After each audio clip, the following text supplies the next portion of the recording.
Hi everyone, this is Tanishka back in Bali. Woohoo! So we are approaching the full moon in Sagittarius, and I thought I would share with you my insights about that.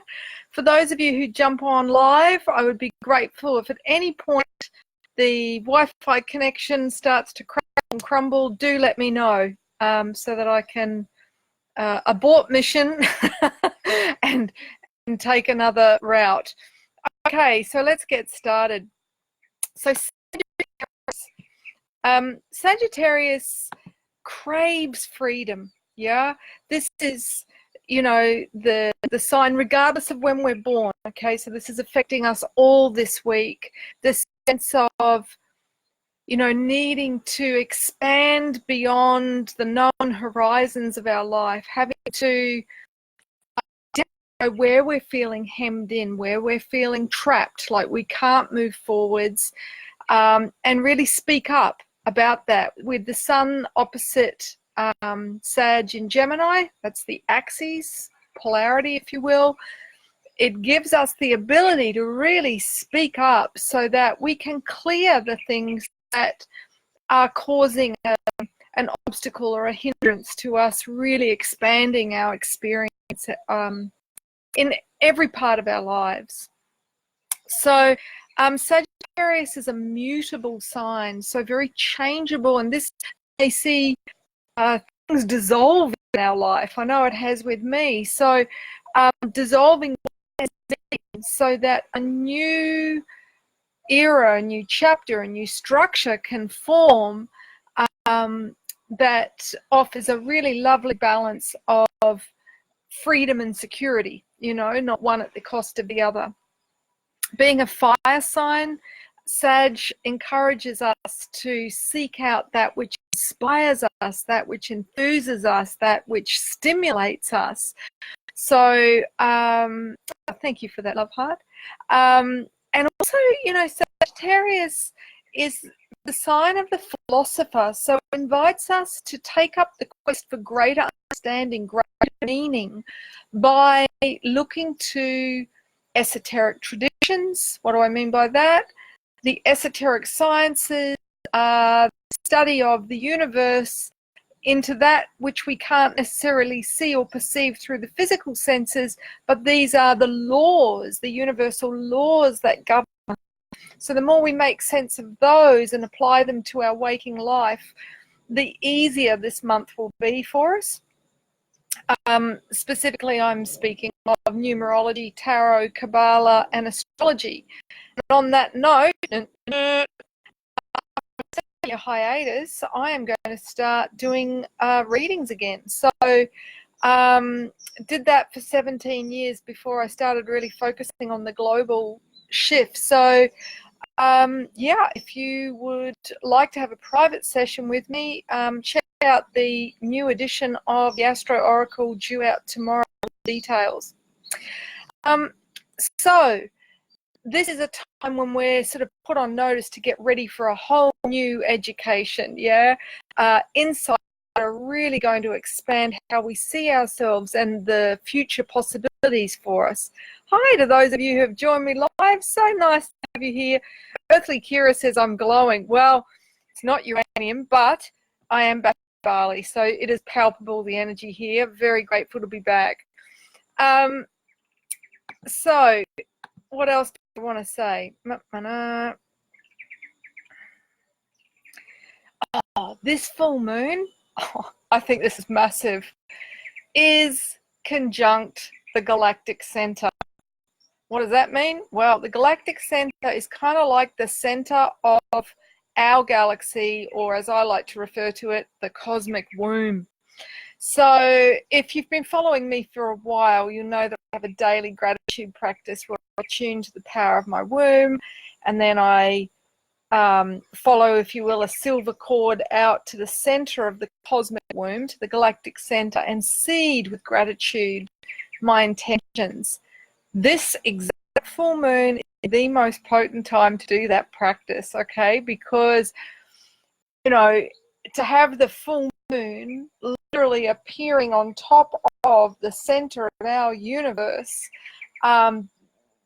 the 2 weeks leading up to full moon is the ideal time to seed intentions. Yeah, I mean, first 8 hours within the exact new moon, but for the 2 weeks from new moon waxing up to full moon, that's a great time to be, you know, putting out what it is we want to call into our lives.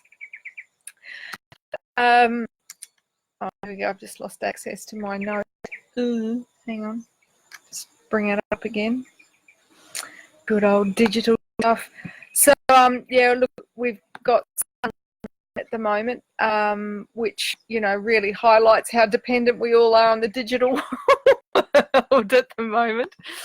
But the sun will be moving into Cancer bang on the solstice. So the solstice is the time of polarity, happening on June 21st. For those of you in the northern hemisphere, that is the summer solstice. So the time of the most yang, masculine, outward energy. For those of you in the southern hemisphere, this is the most deeply internal, inward, yin, feminine time of the wheel. Now, the solstice is a time when we can polarize. Okay, so what does that mean? Well, as I've been teaching in these Sacred Union workshops with my partner Franz, polarity is what creates conflict. Dun, dun, dun, dun. So the more we are polarized, the more chance we're not going to get along with our opposite. Okay, whether that's the opposite gender or somebody who perceives the world differently from us. But so I just, a bit of a caveat, I'd put it out there, that leading up to June 21st, you know, this is a time when we may have conflict with seeing things completely 180 degrees differently to our partner or to somebody that represents, you know, an opposing viewpoint. So our challenge is to see it from the other side by ourselves. So if you're someone who's very feminine, look at things from a masculine perspective. If you're very masculine, look at things from a feminine perspective. Or if you're somebody that tends to focus more on the cosmic worldview, this is a time to come back down to earth and attend to your material needs, attend to your functional reality. If you're somebody that really focuses on the material world, this is a time to cast your eyes heavenward and look at the big picture. Yeah. So, what else do I say as well? This one's going to be a big one because Pisces goes retrograde. Not Pisces, Neptune, the ruling planet of Pisces, goes retrograde bang on the solstice. So, well, how's that likely to affect us? Well, Neptune is the planet of dreams, of fantasy, and of spiritual experiences. And so if we're operating out of shadow Pisces, again, regardless of when you're born, and that is addiction. Okay, that is you know, seeking to escape your reality by going into delusional ways of seeking the netherworld, the inner realms through substances. Okay, but if you're working with that energy positively, this is a mystical experience. Okay, the winter solstice is when the Holy Grail rite of passage was done for men in the ancient world. And I look forward to bringing that back whenever the universe deems it is the right time.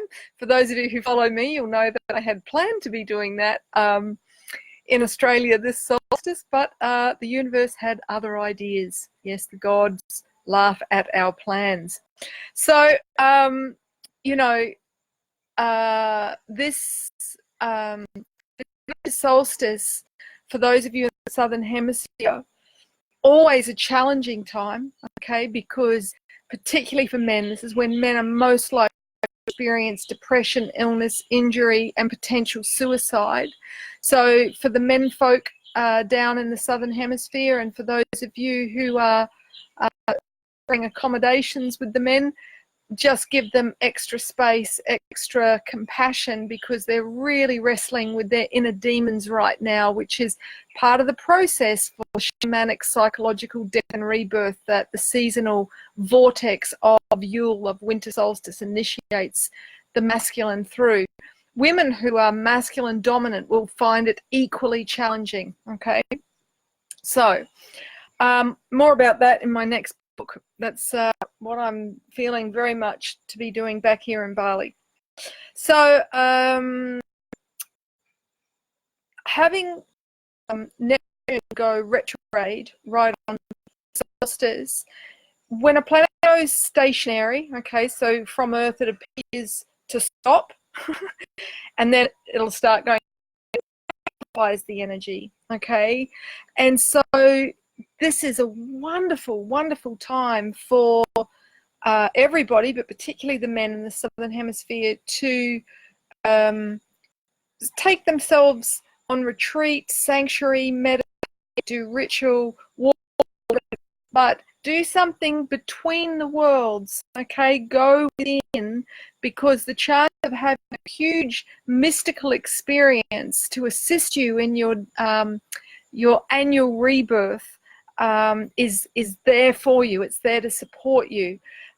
So, you know, really honor your sensitivity, because Neptune really amplifies our sensitivity. You don't want to be around people that are abrasive or unconscious and insensitive, too sensitive.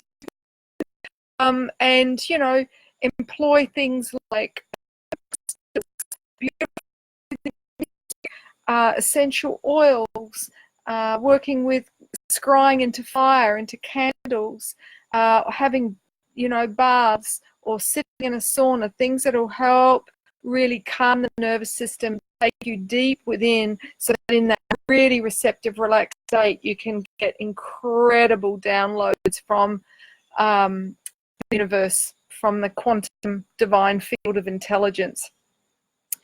Okay, so full moon is when we get those aha moments, you know, those kind of revelations. So full moon in Sagittarius, we consider that Sagittarius is the sign of philosophical truths. Okay, so the last full moon was in Sagittarius, in Scorpio, and that's when we show the shadow truth, the stuff we weren't aware that we were doing. Okay, so many of you might be still trying to digest and process how that was pointed out for you. But this full moon, this is when we seek the teacher. Okay, Sagittarius really evokes the energy of Chiron, who many refer to as the wounded healer. For myself, he is the spiritual teacher. He is very much about, archetypally, us looking at our core wounds and understanding that they are our greatest teacher, and that by going towards them and seeking to understand them, we heal, okay, through spiritual insight. And it's not about becoming, you know, somebody who is completely healed, because that's an eternal and immortal journey. But the more healing work we do to integrate and understand that which puts us in a state of separation from source, the more calm and centered and healthy we are on a day-to-day basis.